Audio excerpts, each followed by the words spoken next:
Hello everyone and welcome to the rather wonderful 2026 Mercedes E53 AMG Wagon, and it is of course a hybrid. It has a pretty long convoluted name, but in all seriousness this car is pretty crazy. We have again that full plug-in hybrid system here. Apologies for a little delays, it's mildly freezing today and the car is just coming on, but we have a really crazy complicated plug-in hybrid system in this vehicle here. It starts off here in electric mode. As you can see, we have 577 horsepower, 604 horsepower in this one with its race start mode. Since we have the AMG Dynamic Plus package over here, we're getting the full super screen package on this one as well, and it comes with all the crazy bells and whistles, from the interior camera to we have interior fragrance located in here in the glove box as well. We're also getting nice wireless charging, large center console over here, heated armrests in the center, heated armrests over here, ambient lighting. This thing has it all, and that is quite for sure. So let's pop it into drive. We're gonna go take this on a drive to kind of see how it is around town on the highway. And of course, if you want to see all the cool in-depth details, definitely go check out off-road tour and review for that. Popping it into reverse will immediately access our camera system over here. We also have full parking assistance in this vehicle, which actually works quite well. And the camera views, again, are pretty impressive. Full, really high definition 360 cameras all the way around the vehicle, as you could imagine. And of course, this all works in drive as well, which is a wonderful, helpful feature. Setting off into drive, and you can see we are starting off here in electric mode. So in electric mode, the vehicle is quite quiet, as one would expect. And I really love this energy flow and all these data screens you have in this system over here. It's really impressive to see what's going on with these systems.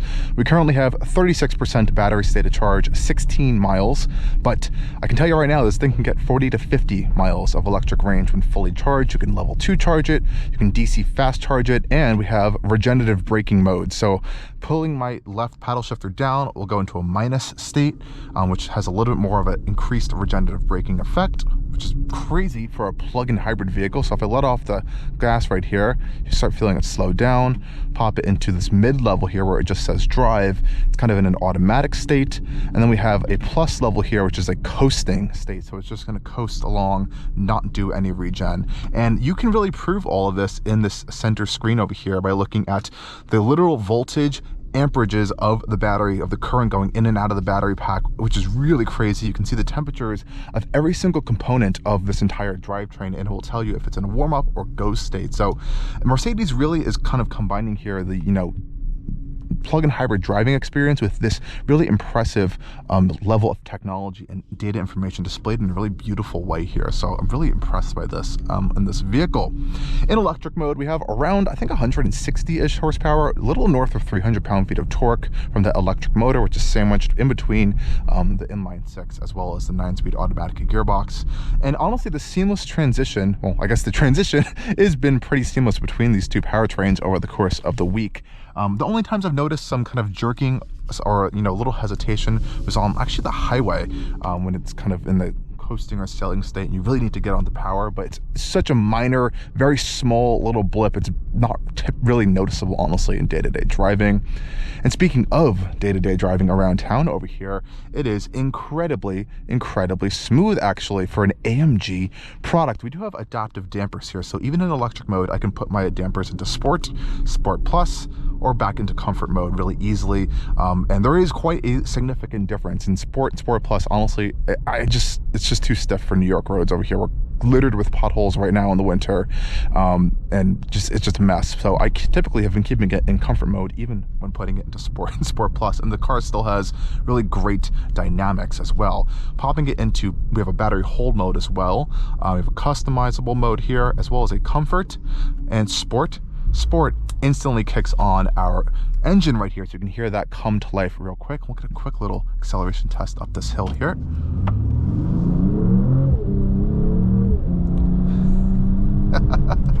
This car is a sneaky sleeper riot of a vehicle, I can tell you that, because the second that engine turns on right there, this thing completely transforms itself into a true monster. That power really unlocks itself. The acceleration is quite brutal in some cases, actually, but it doesn't feel too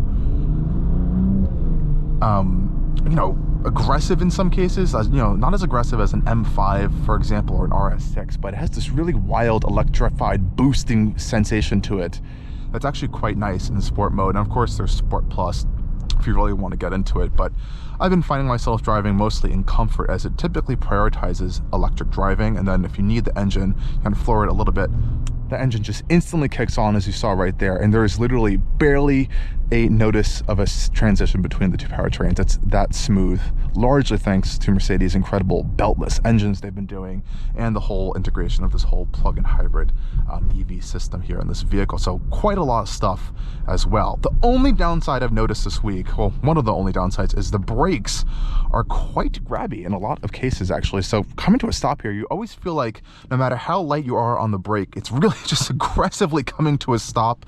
This may be due to the fact that we have the upgraded north of 15-inch AMG Performance brakes on this vehicle, since we have the AMG Dynamic Plus package. So that could be aiding into that particular factor there. We also have Apple CarPlay, as you can see over here. Do a quick little acceleration over here before we head out onto the highway. And we're also going to note right now we have our AMG kind of dynamic sound activated, which you can deactivate if you do not like it.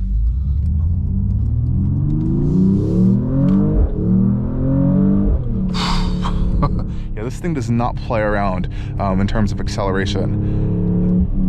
And I have to say, the shifts from this 9-speed AMG gearbox are really impressive.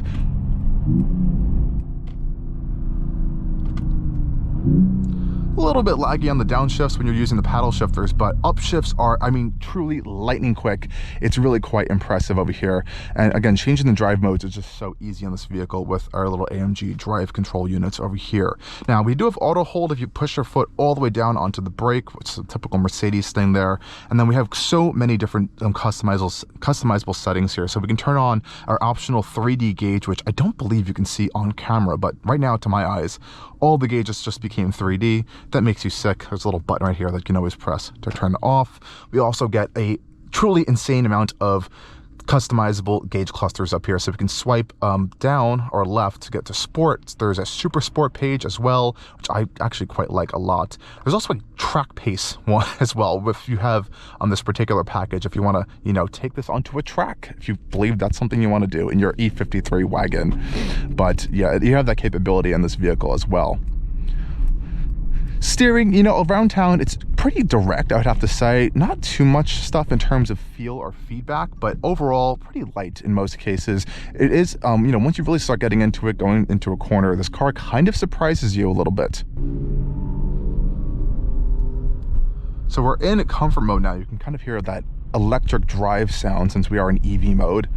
And if I turn on our AMG Performance sound, I've noticed this really only affects when the engine comes on. You kind of get like this pumped in engine sound and simulated, you know, shifts and pops and bangs, but the vehicle does actually make legitimate sounds on the exterior of actual pops and bangs as well. A little bit more muted than you may be used to, but in a very, you know, classy Mercedes dressed up style.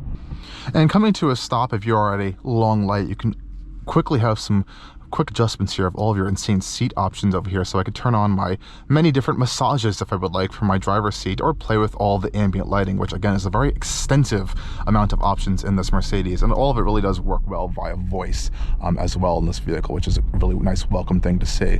We'll pop it into a mildly aggressive mode as we come out here onto the highway just for a second. Kind of hear the engine fire up here. Quick downshift sounds here. Ooh, nice and spicy in this vehicle.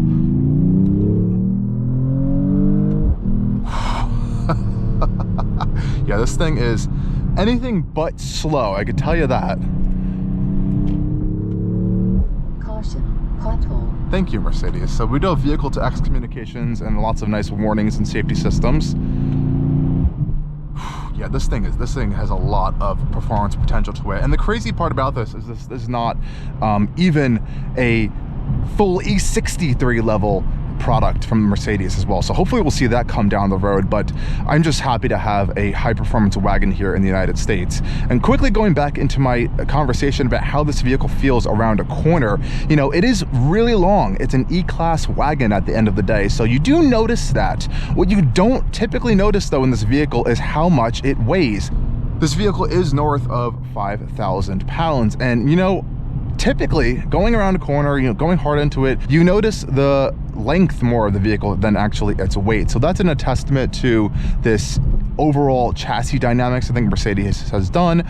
This one has, you know, dynamic engine mounts, all this crazy adaptive suspension stuff. So all that's really keeping the vehicle overall in check, I would have to say, in a day-to-day driving scenario. On the highway over here, of course it's quiet, of course it's super comfortable, and you can have all those wonderful, amazing assistance features as well. And this one has a fully upgraded assistance package. So on the steering wheel over here, I can turn it on very quickly. I press my set speed right here, and voila, the vehicle is doing quite a lot of the work already for me. So it has full steering assist on this particular E53 wagon. We're also getting quite a few different levels of distance adjustment as well we can play around with, and it has automatic lane change on this vehicle as well. You do actually have to have your hands on the wheel at all times in this vehicle, but as you can see now, it's decided to make an automatic lane change to the left lane. So it does that. You can disable that. You can initiate your own lane changes. This kind of works almost, I would say, pretty much exactly how the Super Cruise system works, minus the fact that you have to keep your hands on the wheel at all times. Mercedes is very quickly coming out with very advanced systems this year, so stay tuned for that. But in this particular E53, this is the most advanced system you can get, and it works just flawlessly. They've had this for a long time actually now, and we have a really cool graphics page over here for this assisted view where you can actually see a little E53 wagon graphic in there, which I think is absolutely awesome. And like I mentioned, you can initiate lane changes, so I can actually press the button here. You do have to keep your hands on the wheel, I believe. The car is actually changing lanes by itself, and again, it will do it automatically depending on whether it thinks you can pass this vehicle. It checks the blind spots for you, and if the car is going too slow compared to your set speed, it will of course make that lane change in a very safe manner, which I think is actually quite nice. And of course, if you're using Mercedes' built-in navigation system, you're going to get absolutely wild stuff happening in your heads-up display, as well as on your augmented reality navigation if you have that equipped in your center console area over there. So again, really great and useful tech features. It may seem a little bit like an overload at first, but once you do get used to it, play around with it a bit, you definitely will enjoy all of this stuff quite a lot. One more lane change here because it's actually quite addicting. And with, you know, with all these features and stuff, you can just play around with the voice assistant. You could say, hey Mercedes, turn on my driver's massage. Okay, I'm activating the massage for the driver's seat now. You'll feel good. Hey Mercedes, can you make my temperature 75 degrees? I'm setting the temperature to 75 degrees. Hey Mercedes, what's the weather outside right now? Currently, it is mostly sunny in Greenberg with a temperature of 19 degrees Fahrenheit. Today, it will be sunny with a low of 12 and a high of 23 degrees Fahrenheit. Hey Mercedes, can you tell us a joke? How can a man who shaves several times a day still have a long beard? He's a barber. Thank you, Mercedes. Sorry, something went wrong. Okay, that's enough of that. But as you can see here, the voice assistant is actually incredibly impressive in pretty much every application, and it's really quite useful where it kind of highlights your area where it's speaking, versus if you're in the passenger seat, it's going to do the opposite as well, which is a really nice touch. So I think it's quite good. It kind of has a really more in-depth take, I would say, in all the in-vehicle systems than a lot of other voice systems. I would say, you know, BMW's is pretty in-depth as well. I had a few little issues with the Audi one, but this one is very, very precise if you really know what you want and you can tell it what you want. So I could also just say, hey Mercedes, change my ambient light color to red. You got it.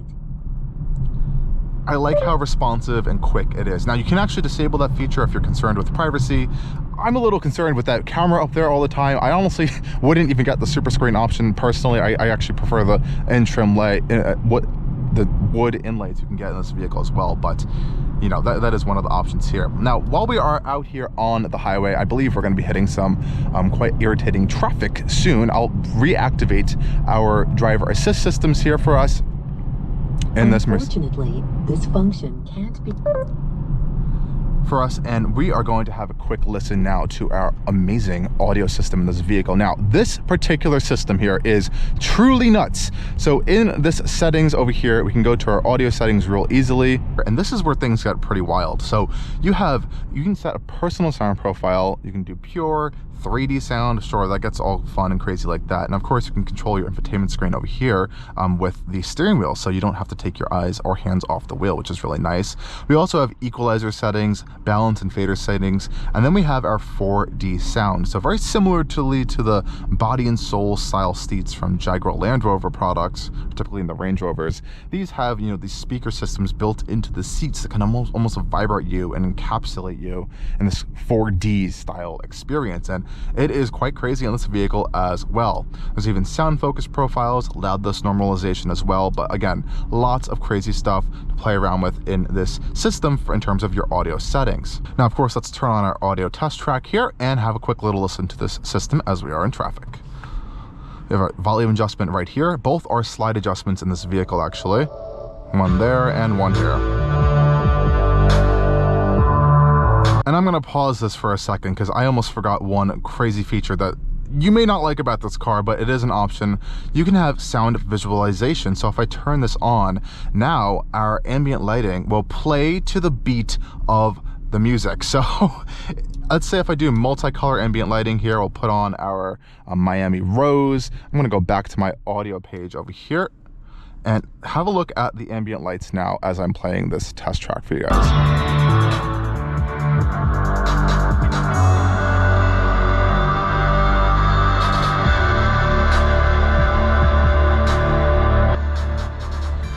Yeah, that is pretty crazy, everyone. So that was a quick little taste of our audio system in this E53 AMG, the highest end Burmester audio system. It is actually quite wonderful, but I would turn off the sound visualization part to it because I personally find it way too distracting, actually. This light bar is already a lot. You can adjust all of the parameters with that, but I think that one part is a little distracting. So as we are, ending this drive in traffic, there's just so much about this vehicle that I can't honestly fit into one video. It's the interior build quality is honestly really amazing right now for this vehicle, especially in this class of vehicle. Sure, you don't have to get this giant screen, but for some it is really cool. The passenger screen works really well. There really haven't been any gripes, I would say, with this car over the course of our week of testing too. So most of it has been very extremely positive. One only other thing I may add is that I feel like the seating position in this E-Class is a little high, and I mentioned this when we had the E-Class sedan a summer or two ago, and I always felt I was sitting too high. This is my lowest seating position right now, and I cannot go any lower whatsoever. So that's just one downside if you're kind of wanting to get into this car and want that really nice low kind of sports car-esque driving experience. You're not going to particularly get that here, even though everything else around it is incredibly sporty. The flip side of that, you have a lot of great visibility around you, actually, so it makes you kind of sit higher regarding all of the glass in here. But overall, this is such a special car. It's a very rare car. We don't get a lot of wagons here in the United States anymore, and I'm very happy that Mercedes has decided to offer this here in the US market. You can get this vehicle in a sedan, and you can almost look at this as a sort of budget M5 or a budget RS6 because it comes in like a 10, 20, 30 grand cheaper than those vehicles. And this one's almost pretty much fully loaded at around $117. Yes, it's very expensive. You can kind of get this under $100,000, but you got to remember, this is a special vehicle. They're not really expecting to sell too many of them as well. So again, happy to have it here. Happy we're able to drive it. I've been having a great time with it over the week. It's versatile, extremely luxurious, classy, an understated, high-performance sleeper vehicle, and I'd love to see more of this from Mercedes-AMG going down the road. As always, guys, thank you for joining us on yet another tour and review over at Allcarnews, and stay tuned for more coming soon. Cheers.